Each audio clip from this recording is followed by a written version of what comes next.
Assalamualaikum warahmatullahi wabarakatuh.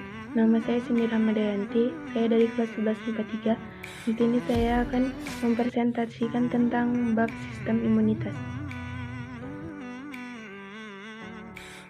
Jadi yang pertama adalah deskripsikan tentang sistem imunitas. Jadi sistem imunitas ini adalah sistem yang membentuk kekebalan tubuh dengan menolak berbagai benda yang masuk ke dalam tubuh.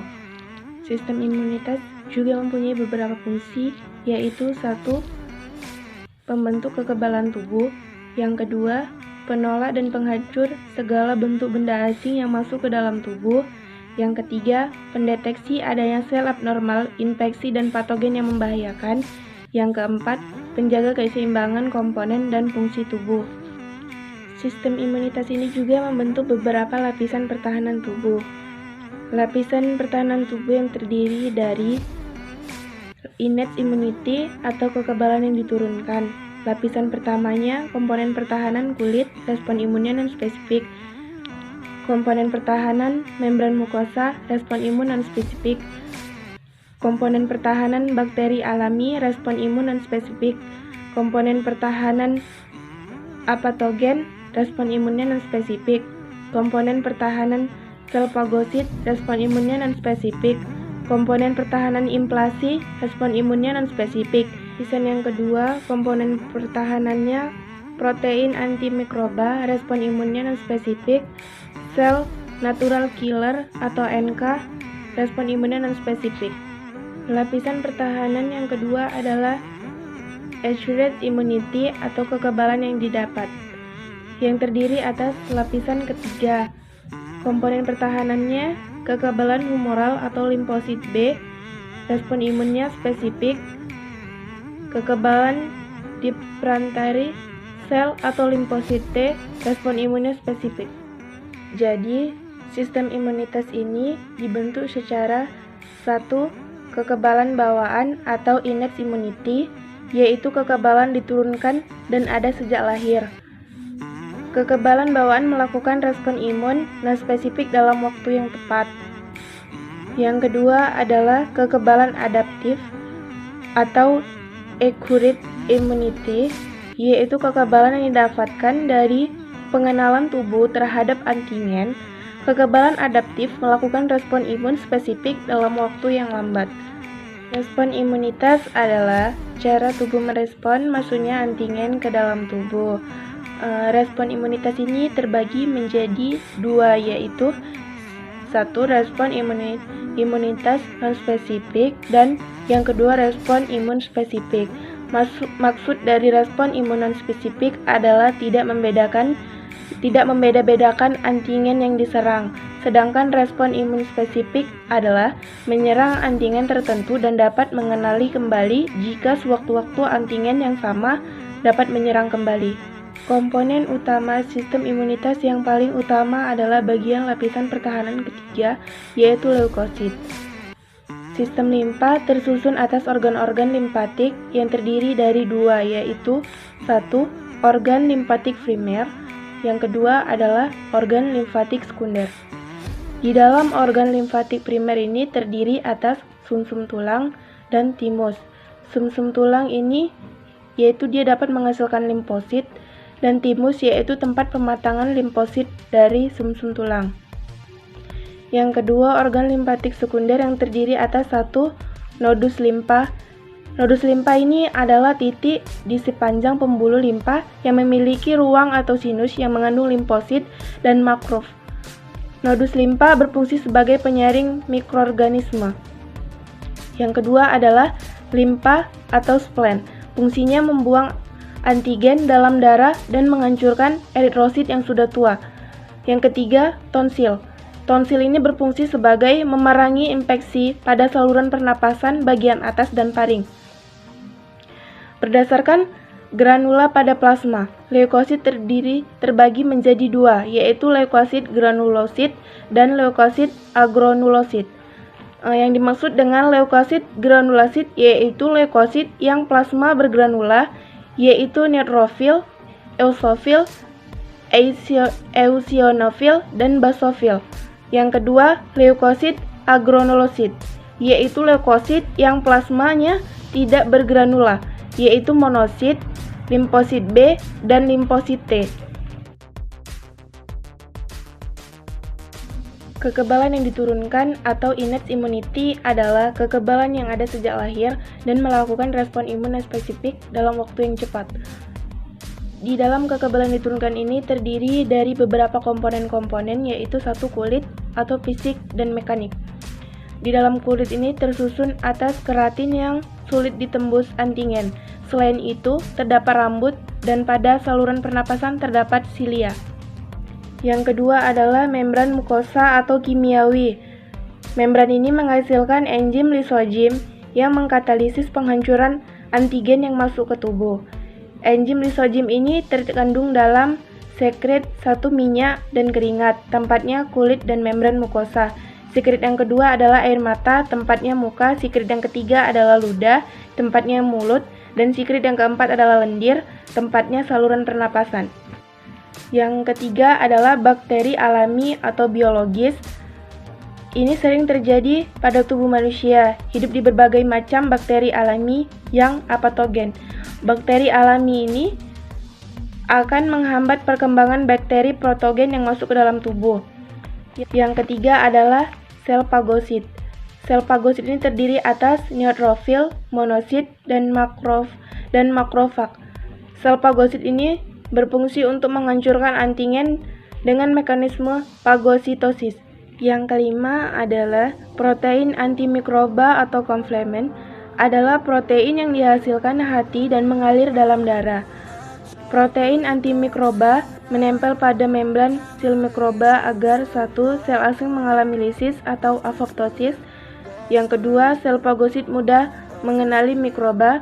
Yang ketiga, merangsang fagosit untuk lebih aktif. Yang keenam adalah interferon. Yang dimaksud dengan interferon ini adalah protein yang dihasilkan sel tubuh yang diserang virus. Interferon ini juga berfungsi sebagai memperingatkan sel lain di sekitarnya akan bahaya suatu antingen. Interferon mampu menghambat jumlah sel yang terinfeksi karena mengubah sel di sekitarnya menjadi tidak dikenali antingen. Yang ketujuh adalah sel natural killer atau NK, atau sering disebut dengan NK, adalah leukosit yang berjaga di sistem peredaran darah dan limpatik. Sel ini mampu melisis sel kanker dan sel yang terinfeksi virus. Yang kedelapan adalah respon inflamasi. Yang dimaksud dengan respon inflamasi adalah peradangan jaringan yang merupakan reaksi cepat terhadap kerusakan. Fungsi dari inflamasi sendiri adalah 1. Membunuh antingen yang masuk, 2. Mencegah penyebaran infeksi, yang ketiga mempercepat proses penyembuhan. Penyebab inflamasi adalah karena dihasilkannya histamin oleh sel tiang atau mast cell dan kemungkinan oleh sel fagosit di jaringan atau makrofag yang menyebabkan tanda warna merah sebab vasodilatasi. Yang kedua, tanda panas sebab aliran darah cepat. Yang ketiga, tanda peradangan sebab cairan jaringan mengikat. Yang keempat, tanda rasa sakit sebab pelepasan zat kimia dan tertekannya sel-sel saraf. Sistem imunitas yang ketiga adalah antingen dan antibodi. Antingen atau imunogen adalah zat yang merangsang respon imunitas, terutama dalam menghasilkan antibodi. Antibodi yang dihasilkan berupa zat molekul besar seperti protein dan polisakarida. Contohnya yaitu permukaan bakteri. Antingen dapat berupa seperti bakteri, virus, protein, karbohidrat, sel-sel, kanker, atau racun. Antingen juga terbagi menjadi dua bagian, yaitu satu determinan antingen atau epitope, yang merupakan bagian antingen yang dapat membangkitkan respon imunitas, atau dengan kata lain dapat menginduksi pembentukan antibodi. Satu antingen tersusun dari 2 atau lebih molekul epitope. Yang kedua, hapten adalah molekul kecil yang hanya bisa menginduksi protein antibodi jika bergabung dengan karir yang bermolekul besar. Oleh karena itu, hapten memiliki sifat imunogenik. Hapten dapat berupa obat, antibiotik, dan kosmetik. Antibodi. Antibodi atau imunoglobin adalah protein larut yang dihasilkan oleh sistem imunitas sebagai respon terhadap keberadaan suatu antingen dan akan beraksi dengan antingen tersebut. Di dalam antibodi ini terdiri dari 5 kelas yang harus diketahui, yaitu antibodi sendiri mempunyai kelas-kelas, yaitu 1. Kelas IgM, letaknya permukaan sel B, fungsinya reseptor sel B, respon imun awal, aglutinasi, netralisasi. Kelas yang kedua adalah IgA, letaknya di ASI, air mata, ludah, dan lendir. Fungsinya kekebalan pasif bayi, aglutinasi, netralisasi. Kelas yang ketiga adalah IgG, letaknya di jaringan dan darah. Fungsinya respon imun antingen yang sama. Kelas yang keempat adalah IgD, letaknya di permukaan sel B, fungsinya reseptor sel B, meningkatkan pembelahan sel B. Kelas yang kelima adalah IgE, letaknya di jaringan, fungsinya reaksi alergi, aktivasi histamin dan basofil dan sel tiang. Reaksi antingen antibodi adalah aglutinasi atau presipitasi, yaitu penggumpalan antingen. Yang kedua, netralisasi atau detoksifikasi, yaitu penetralan toksin yang dihasilkan antingen. Yang ketiga, opsonisasi, yaitu penandaan patogen atau sel terinfeksi oleh protein komplemen sebagai sinyal kimiawi. Yang keempat, fagositosis, yaitu penghancuran patogen atau sel terinfeksi. Sistem imunitas yang keempat adalah kekebalan yang didapatkan atau acquired immunity. Kekebalan yang didapatkan atau acquired immunity adalah kekebalan yang dibentuk tubuh setelah mengenali suatu antingen dan melakukan respon imun spesifik dalam waktu yang lambat.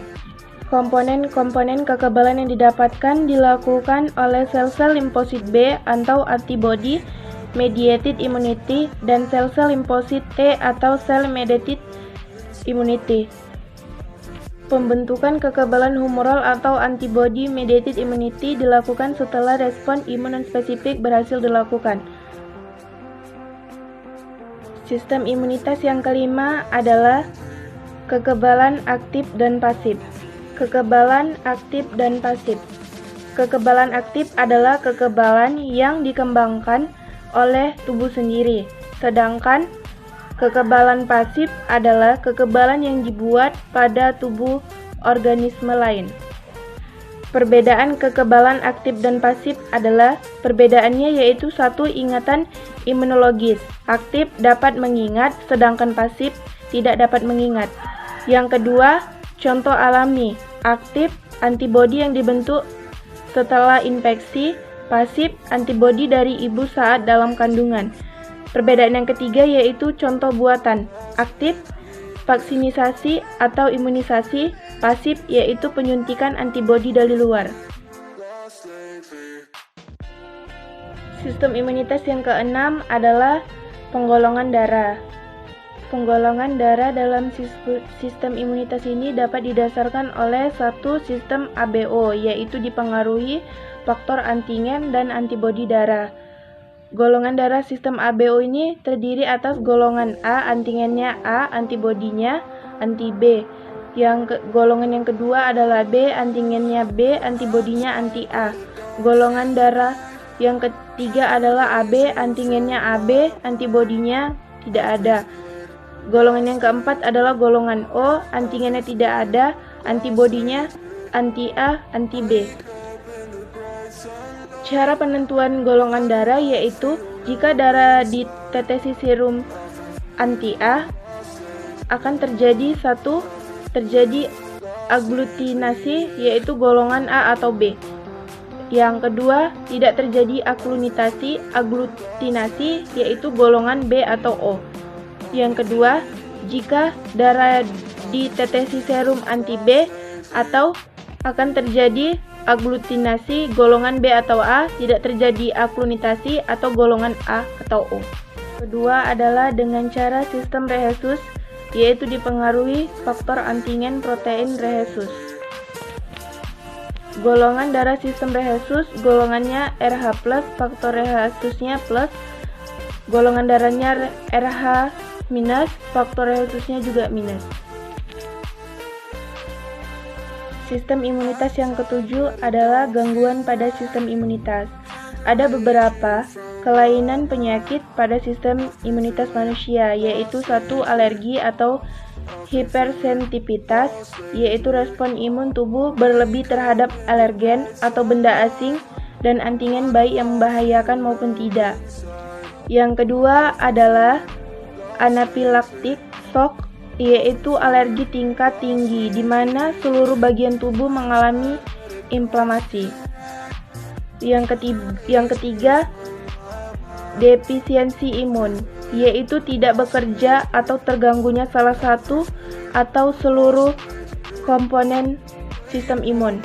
Penyakit yang keempat adalah penyakit autoimun, yaitu gagalnya sistem imun membedakan antingen asing dengan antingen dalam tubuh. Akibat dari penyakit ini adalah sistem imun menyerang tubuh sendiri. Contoh penyakit autoimun adalah eritematosus, lupus sistemik atau lupus. Yang kedua adalah artritis reumatoid.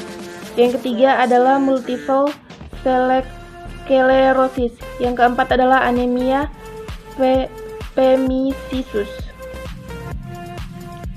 Berikut adalah penjelasan dari saya tentang mengenai sistem imunitas. Dan saya sudahi. Wassalamualaikum warahmatullahi wabarakatuh.